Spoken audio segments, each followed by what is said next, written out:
As we've just seen, finding that balance between economic development and the environment is an enormous challenge. The Queensland Government believes it's found the answer with its Wild Rivers Act, which sets aside parts of Cape York Peninsula and possibly the Cooper Basin in the west for special protection. But the legislation has many critics, including Opposition Leader Tony Abbott, who's trying to overturn the laws in federal parliament. And with both regional independents and the Greens having a bigger say in federal politics, the controversy over Wild Rivers legislation is likely to continue.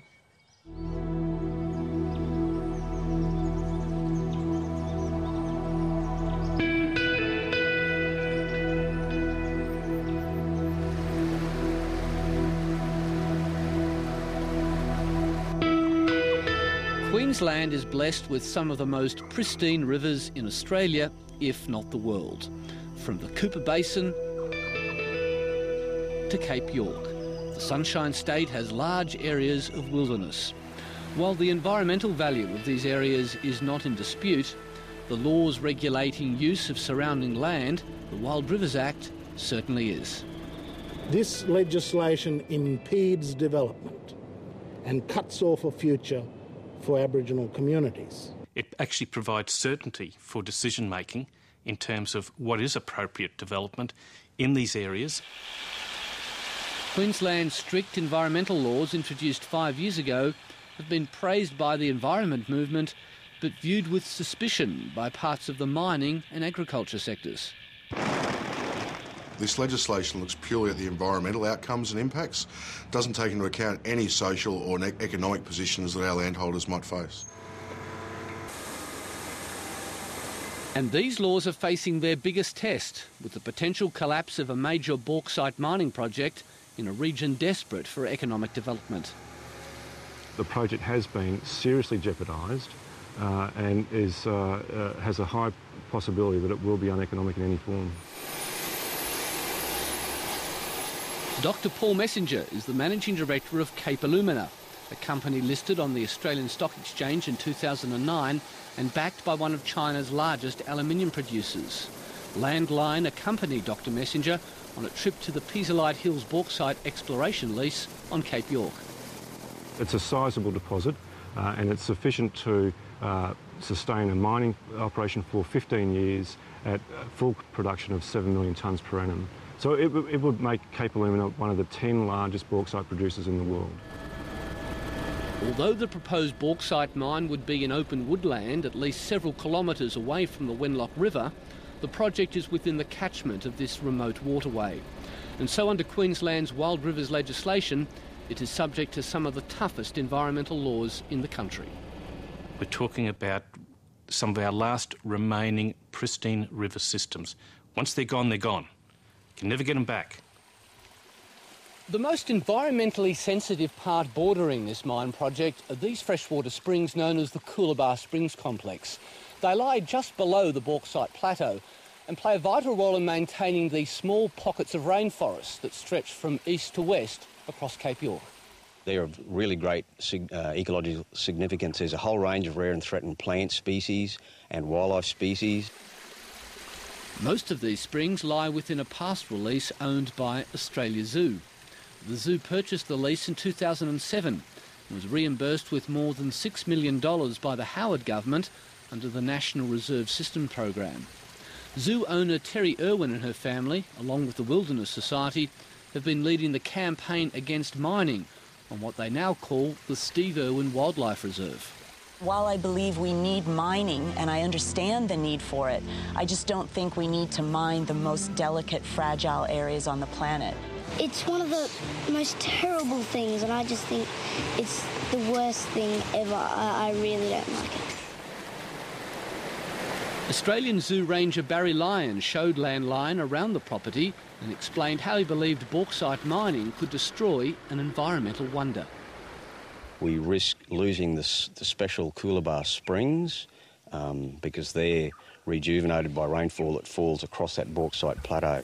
We're really worried taking the bauxite away we'll lose that recharging ability, so the springs may die. Cape Alumina disputes this claim, as does an independent consultant commissioned by Queensland's Environment Department. The consultant concluded that on the evidence so far, bauxite mining as proposed will have relatively little impact on the groundwater hydrology of the springs. Cape Alumina wanted its operation to be at least 200 metres away from the springs. The Queensland Mines Department recommended the buffer zone be at least 300 metres, but the Minister, Stephen Robertson, decided to set the figure at 500 metres. Your department recommended a buffer zone of at least 300 metres around Cooper Springs. Why did you personally add another 200 metres to that buffer zone? Simply by taking the precautionary approach. It was only after I actually travelled to the Wenlock myself. It was only then that I gained a real appreciation of the scale and type of environment that was seeking Wild River declaration. Cape Alumina says this arbitrary buffer zone has in effect locked away around 20 million tonnes of bauxite on the basis of no scientific evidence. It's effectively rendered inaccessible a substantial portion of the resource that we've defined. At least 38% of the resource is not now mineable.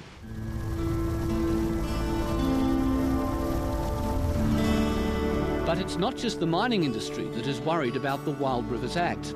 Queensland's peak agriculture lobby group, AgForce, is also concerned the legislation will stifle development. Any of our members with these rivers on their places, or any members that are around or landholders in those areas, will be affected by it. This looks largely at locking up those areas, trying to preserve not only the hydrological but the riparian and wildlife systems and water quality systems that are there. If you do lock it up, you then enter into a process of issues like pests, weeds, fires, ferals, an ongoing concern for any landholder. But it also locks them into a time warp in some of these areas because they cannot have diversification or any expansion of the current production systems that they undertake. The Queensland Government is now considering a Wild River declaration on the Cooper Basin in far west Queensland. Landline last year visited the region and spoke to graziers who were worried a Queensland Water Resources plan for the Cooper could activate old unused water licences. Worst case scenario, open the rivers up to irrigation. And what would that do to the Cooper? Absolutely, totally wreck it. The Wild River declarations are actually receiving very strong support from graziers. Why? Because they don't want irrigated agriculture to come to that part of far west Queensland. Why? Because those graziers are most concerned about farm chemicals entering water supply and the premium that they're getting for the beef that they're turning off their properties in far western Queensland, selling them internationally with a clean green label is vital to their long-term survival. And that is why you're seeing graziers out in the far west actually quite supportive of a Wild River declaration for the Cooper, the Diamantina and the Georgina. AgForce remains unconvinced about the merits of regulating land use through the Wild Rivers Act. AgForce as an organisation believes that we need to have on-ground landscape management systems of high conservation values like we're recognising in some of these areas. But there are various ways of doing that. You don't do it by a regulatory framework, you actually do it by working with the land manager for on-ground land management outcomes.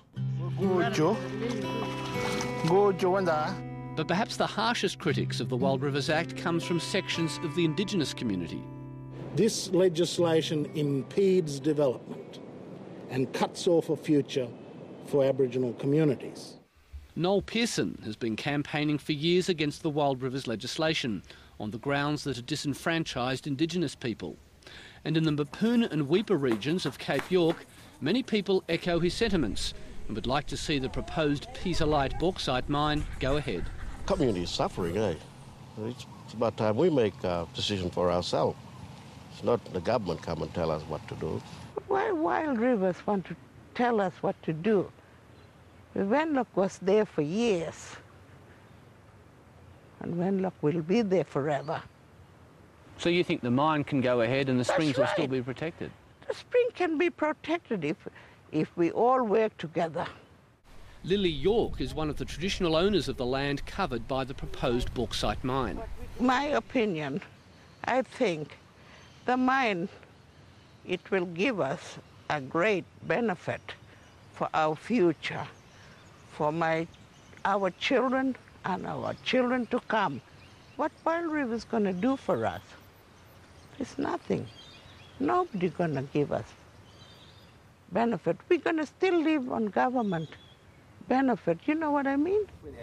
At least one traditional owner of the Springs complex is opposed to the mine, as is David Claudie, whose traditional lands are in the Wenlock Basin and who took the fight to Canberra earlier this month. If the mine is going to come in, they're going to take everything from the surface, such as a bauxite mine, right? Then where are the animals going to live? It's all about money, money, money, you know, big money, big dollars. Despite these differences, Cape Alumina says most people in the nearby community of Mapoon are in favour of mining, and the local mayor agrees. Cape Alumina says most people in Mapoon think the mine is a good idea. Is that the case? At the moment, yes. Look, if you were to come here 18 months, 2 years ago, most people thought it was a bad idea, but in that 18 months there has been a significant shift from anti-mining to pro-mining. And why do people support the mine? Because of the jobs. If there is no mine, what other economic opportunities will there be for the people of Mapoon? Well, you've seen what Australia Zoo is doing up there. There is in place a quite extensive Wild River Ranger program in place. That's just one example. There are other examples of tourism opportunities. There are, of course, existing mines in place that have expansion plans. Rio Tinto, for example, they have expansion plans which are going through the processes of approval. So there's still a lot happening up there. Just because this one company believes that they've had a detrimental outcome when it comes to a Wild Rivers declaration does not mean that this part of the world does not provide local Indigenous people with employment opportunities. The Queensland Government says its Wild Rivers legislation has struck the right balance between development, the environment and Indigenous rights. But at least one company says the laws have introduced unpredictability. It will stifle investment in regional Australia. We are Exhibit A. Hazelite Hills is Exhibit A of how this legislation, how Wild Rivers is being used to lock up Cape York, to subvert due process and to deny Aboriginal people the rights to make decisions about how their land should be or could be developed. Not everything we do has 100% support, but there are also a lot of people that don't believe that mining close to a river system or close to those Pisolite springs is appropriate, that there is something of greater value